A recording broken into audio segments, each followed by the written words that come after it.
इस वीडियो व्याख्यान में हम टीपू सुल्तान के बारे में जानकारी प्राप्त करेंगे। हैदर अली की 1782 में, जबकि द्वितीय आंग्ल मैसूर युद्ध चल रहा था, मृत्यु हो जाने के पश्चात टीपू मैसूर का शासक बना। जब टीपू मैसूर का शासक बना, उस समय दक्षिण की राजनीतिक स्थिति बहुत पेचीदा थी। हैदर अली के विरोधी प्रबल हो सकते थे। मराठे और निज़ाम दोनों ही मैसूर के कुछ क्षेत्रों पर अपना दावा कर रहे थे और इसमें अंग्रेज़ों को हस्तक्षेप करने का अवसर मिल सकता था। टीपू स्वयं एक कुशल सेना नायक था। उसने अन्य राज्यों से राजनीतिक संबंध स्थापित करके क्षेत्रीय समस्याओं को सुलझाने की अपेक्षा विस्तारवादी नीति अपनाकर अपने विरोधियों को दबाने के प्रयास की नीति अपनाई। इसी प्रयास में उसने सबसे पहले उसका मराठों से पाला पड़ा। मैंगलोर की संधि से द्वितीय आंग्ल मैसूर युद्ध समाप्त हुआ। अब टीपू मराठों और निज़ाम के विरुद्ध कार्यवाही करने की स्थिति में था। 1785 में टीपू ने नारगुंद और कित्तूर, ये मराठों के अधिकार में थे, इन पर अधिकार कर लिया। इसके पश्चात नाना ने हैदराबाद के निज़ाम की सहायता से बादामी और गजेंद्रगढ़ के दुर्गों को जीत लिया। फिर भी टीपू की प्रशिक्षित पैदल सेना मराठों की घुड़सवार सेना की अपेक्षा अधिक सफल सिद्ध हुई। इसी बीच पूना में अंग्रेज रेजिडेंट के रूप में मैलेट की नियुक्ति हुई।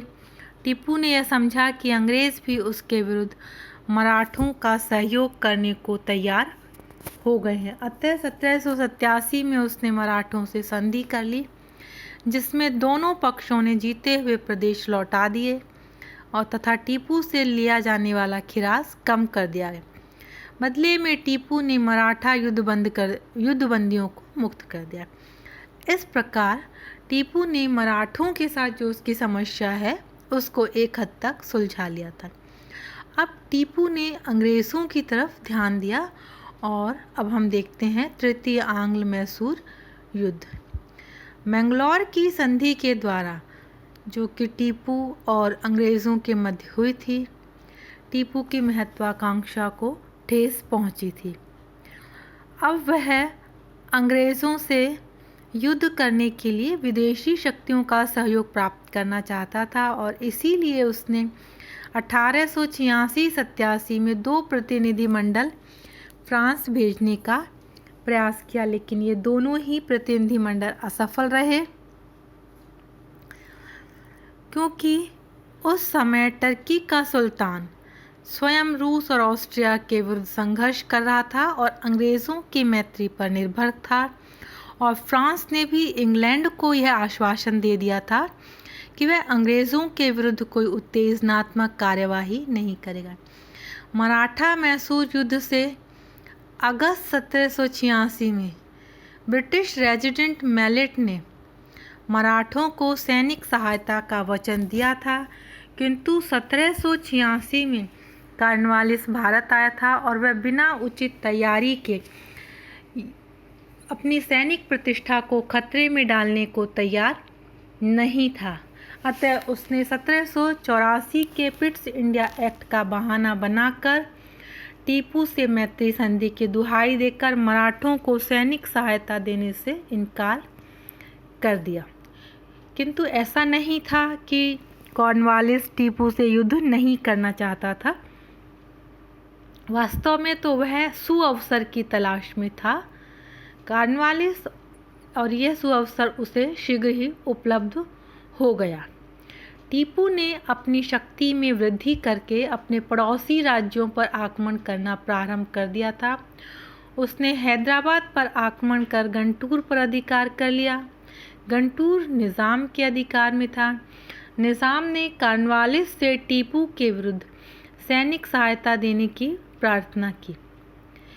पिट्स इंडिया एक्ट के कारण वह प्रत्यक्ष रूप से निज़ाम को सहायता नहीं दे सकता था। अतः कॉर्नवालिस ने इसके लिए एक मार्ग ढूंढ निकाला। उसने 7 जुलाई 1789 को निज़ाम से कहा कि कंपनी उसे सैनिक सहायता देने के लिए तैयार है, परंतु इस सैनिक सहायता का उपयोग वह कंपनी के मित्रों के विरुद्ध नहीं करेगा।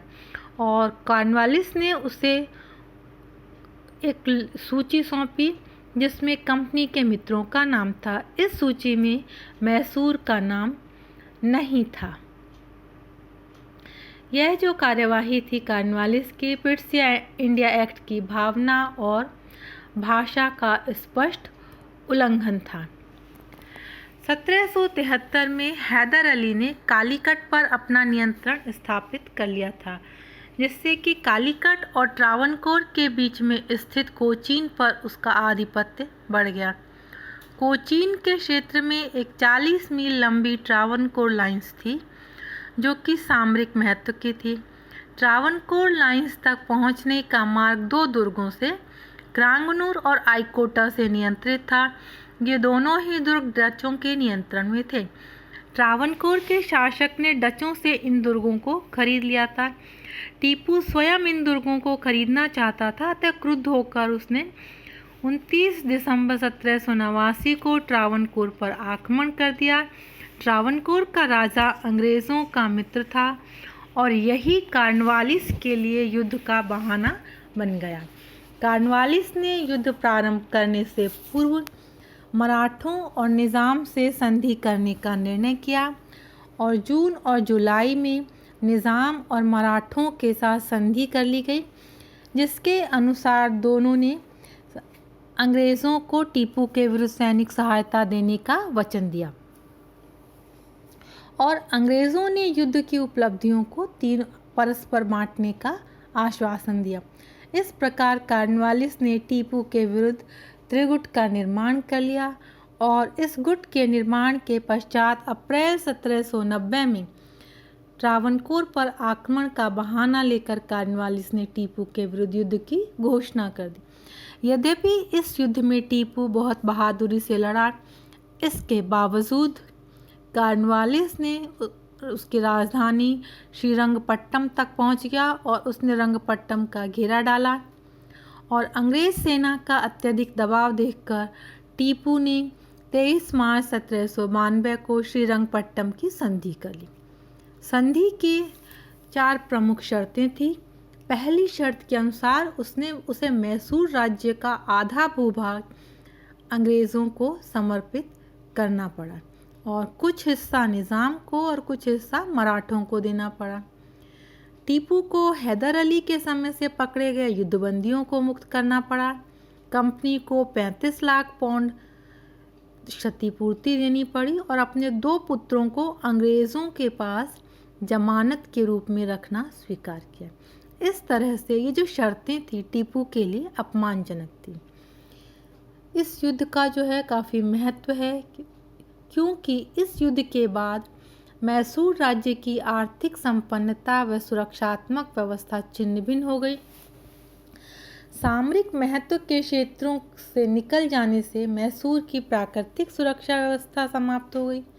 30 लाख पाउंड की क्षतिपूर्ति और आधा राज्य देने से अब टीपू के लिए अपनी विशाल सेना का खर्च वहन करना असंभव हो गया। अतः मैसूर की अंग्रेज़ों के विरुद्ध सफलता अब असंभव हो गई।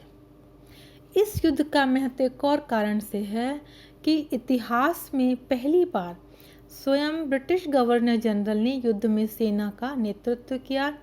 दूसरा यह कि दक्षिण की 2 शक्तियों ने दक्षिण की तीसरी शक्ति को समाप्त करने के लिए कंपनी को सहयोग दिया। श्रीरंगपट्टम की संधि के पश्चात कुछ समय के लिए शांति हो गई। ये संधि 1792 में हुई थी, किंतु स्पष्ट था कि इससे स्थायी शांति संभव नहीं थी। टीपू का गुस्सा शांत नहीं हुआ था।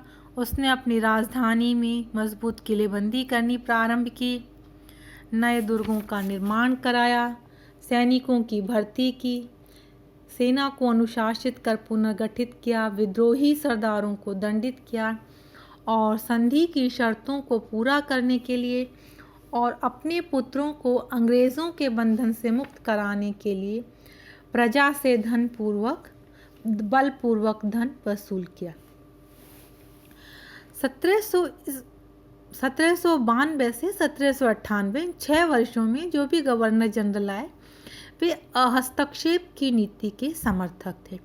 1798 में लॉर्ड वेलेजली भारत का गवर्नर जनरल बनकर आया, विस्तारवादी नीति का समर्थक था और उसने इसके लिए सहायक संधि की एक प्रथा इजाद की थी, जिसके माध्यम से वो अंग्रेजी साम्राज्य का विस्तार करना चाहता था। इधर टीपू भी जो है श्रीरंगपट्टम की संधि का बदला लेने की तैयारी कर रहा था। ऐसी परिस्थिति में अंग्रेज़ों और टीपू के विरुद्ध युद्ध आवश्यक था, लेकिन युद्ध के तात्कालिक कारण क्या उपस्थित हुए उन पर हमें दृष्टिपात करना आवश्यक होगा। टीपू ने अंग्रेज़ों के विरुद्ध अपनी शक्ति में वृद्धि करना प्रारंभ कर दिया, क्योंकि वह जानता था कि अंग्रेज जो है उसके विरुद्ध युद्ध भविष्य में अवश्य करेंगे। इसीलिए उसने मैसूर राज्य की सीमाओं को सुरक्षित करना प्रारंभ किया। राज्य में अनेक सुदृढ़ दुर्गों का निर्माण कराया। इन दुर्गों में अपनी सेना का जमाव कर युद्ध की तैयारी करने लगा था। टीपू की इस कार्यवाही को अंग्रेज सहन करने को तैयार नहीं थे। टीपू ने अंग्रेज़ों के विरुद्ध विदेशी शक्तियों से सहायता प्राप्त करने का भी प्रयास किया था। इसमें अफ़गानिस्तान के शासक जमान शाह से पत्र व्यवहार किया तथा उसने अपने राजदूत अफ़गानिस्तान, कुस्तुनतुनिया, फ्रांस भेजे। टीपू की विदेशी शक्तियों से साठगांठ वेलेजली के लिए असहनीय थी। वेलेजली का उद्देश्य भारत में फ्रांसीसियों के बढ़ते हुए प्रभाव को रोकना था। इस समय दक्षिण भारत की प्रमुख तीनों शक्तियों ने अपनी अपनी सेनाओं को यूरोपियन प्रणाली से प्रशिक्षित करने के लिए सेना में फ्रांसीसी सैनिकों को नियुक्त किया था। टीपू ने भी एक फ्रांसीसी अधिकारी को अपनी सेना में नियुक्त किया था। इधर हम देखते हैं कि यूरोप में क्या परिस्थितियाँ थी। यूरोप में नेपोलियन की शक्ति बहुत बढ़ गई थी, मिस्र तक आ पहुंचा था। वेलेजली को यह खतरा हुआ कि यदि टीपू की शक्ति को समाप्त नहीं किया गया तो टीपू नेपोलियन से संबंध स्थापित कर लेगा, जिससे भारत में अंग्रेज़ों के अस्तित्व को खतरा उत्पन्न हो जाएगा। इधर टीपू के एक और कार्य से वेलेजली को आक्रामक होने का अवसर मिला। उसे तात्कालिक कारण उपलब्ध हो गया आक्रमण का। टीपू ने अपने राज्य में 99 फ्रांसीसी अधिकारियों का सार्वजनिक सम्मान किया। इस कार्य को वेलेजली ने युद्ध का कारण माना। अब वेलेजली टीपू पर आक्रमण करना चाहता था। इसके लिए उसने कार्नवालिस की भांति मराठों और निज़ाम को साथ लेकर टीपू के विरुद्ध त्रिगुट बनाने का निर्णय लिया। निज़ाम तो 1798 में ही अंग्रेज़ों से सहायक संधि कर चुका था, किंतु मराठों के साथ कोई संधि नहीं हुई थी।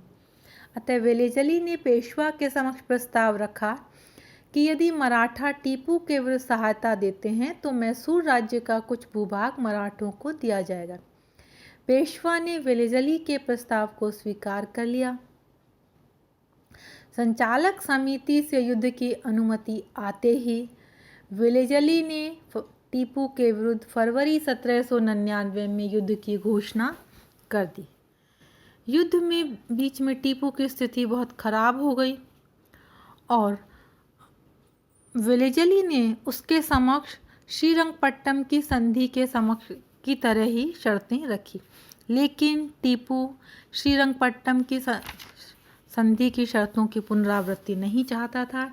इसीलिए वह लड़ते हुए 5 मई 1799 को मारा गया। टीपू के मरते ही श्रीरंगपट्टम पर अंग्रेज़ों का अधिकार हो गया। अंग्रेज़ों की निर्णायक विजय हुई। अंग्रेज़ों ने टीपू के राजमहल और समस्त नगर को लूटा और विभिन्न स्थानों पर शहर में आग लगा दी। यह लूट और आगजनी 5 मई को प्रातः प्रारंभ हुई और 6 मई तक नगर के मकान जलते देखे गए। इस युद्ध में टीपू का पुस्तकालय भी, जिसमें 2000 से अधिक हस्तलिखित ग्रंथ थे, नष्ट कर दिए गए। टीपू की राजधानी के पतन से प्रत्येक अंग्रेज को लाभ हुआ। आर्थर वेलेजली को 1200 पाउंड के जवाहरात, 7000 पाउंड नकद प्राप्त हुए। इस लूट में से संचालक समिति ने वेलेजली को 1 लाख पाउंड स्वीकृत किए, किंतु वेलेजली ने इसे लेने से इनकार कर दिया। अतः संचालक समिति ने यह निर्णय लिया कि वेलेजली को 20 वर्षों तक 5000 पाउंड प्रति वर्ष दिए जाते रहेंगे। अब है मैसूर का राजनीतिक निर्णय। यद्यपि संपूर्ण मैसूर राज्य पर कंपनी का अधिकार हो गया था, किंतु वेलेजली इसको अंग्रेजी राज्य में नहीं मिलाना चाहता था, क्योंकि ऐसा करने से राज्य को निज़ाम और मराठों में बांटना पड़ता, जिसके दूरगामी राजनीतिक परिणाम हो सकते थे। टीपू के पुत्रों को मैसूर की गद्दी पर बिठाना कूटनीतिक दृष्टि से उचित नहीं था। अतः वेलेजली ने कुछ प्रदेश कंपनी के अधिकार में लिए, कुछ हिस्से निज़ाम को दिए और कुछ हिस्से मराठों को भी देने का प्रस्ताव था, किंतु पेशवा ने उन्हें लेने से इनकार कर दिया। उस पर ये प्रदेश भी निज़ाम और अंग्रेज़ों ने आपस में बांट लिए और मध्य मैसूर का जो हिस्सा था उसे वाडियार वंश के ही कृष्णराज वाडियार तृतीय को दे दिया गया, जिसके साथ कि वेलेजली ने सहायक संधि कर ली। इस संधि में कृष्णराज ने कंपनी को 22 लाख रुपये वार्षिक खिराज देने का निश्चय किया। मैसूर में एक अंग्रेज रेजिडेंट नियुक्त किया गया और टीपू के दोनों पुत्रों को बंदी बनाकर कलकत्ता भेज दिया गया। वेलेजली की मैसूर नीति से कंपनी को महत्वपूर्ण लाभ हुआ। अब मैसूर बहुत छोटा सा राज्य रह गया था। मैसूर के प्रशासन पर कंपनी का प्रभाव समाप्त हो गया। कुछ समय बाद निज़ाम ने मैसूर राज्य का अपना भाग भी अंग्रेज़ों को दे दिया, जिससे मैसूर ब्रिटिश राज्य से गिर गया। टीपू के पतन को इंग्लैंड और भारत में इतना अधिक महत्व दिया गया कि दोनों देशों के ईसाई गिरजाघरों में गए और वहां अंग्रेजी राज्य के सबसे बड़े शत्रु को नष्ट करने के उपलक्ष्य में ईश्वर को धन्यवाद दिया। इंग्लैंड में इस विजय को इतना महत्वपूर्ण समझा गया कि वेलेजली को मार्क्विस की उपाधि दी गई। वस्तुतः मैसूर के पतन का कारण मैसूर की बढ़ती हुई शक्ति थी, जो कि अंग्रेज़ों के लिए असहनीय थी। इस तरह से टीपू के शासन का अंत हुआ। हैदर अली, और जब टीपू की हम नीतियों को देखते हैं तो हैदर अली और टीपू की नीति में सबसे बड़ा अंतर यह था कि हैदर किसी भी ऐसी शक्ति से मैत्री करने को तैयार रहता था जो उसे सैनिक सामग्री उपलब्ध कराने में सहायक हो, किंतु टीपू को तो अंग्रेज व मराठा विरोधी भावनाएं विरासत में मिली थी। यद्यपि टीपू में उच्च कोटि की प्रतिभा थी, किंतु वह अपने पिता के समान कूटनीतिक व राजनीतिक दावपेचों का मर्मज्ञ नहीं था। इसलिए वह अपने विरुद्ध संगठित शत्रुओं के संघ को तोड़ने में असमर्थ रहा, दम्भी था और इसीलिए अपने सेना नायकों के परामर्श की अवहेलना कर दिया करता था। उसने फ्रांसीसियों पर बहुत अधिक भरोसा किया और अंग्रेज़ों के विरुद्ध अपने पड़ोसी राजाओं से सहयोग प्राप्त करने का कोई प्रयास नहीं किया। फिर भी वह एक कुशल प्रशासक था। राज्य में किसान सुखी थे, उन्नत अवस्था में थे। उसके राज्य में व्यापार और वाणिज्य बहुत बढ़ा चढ़ा था। वस्तुतः वह एक सुधारवादी शासक था जिसने कि शासन के प्रत्येक विभाग में सुधार किए।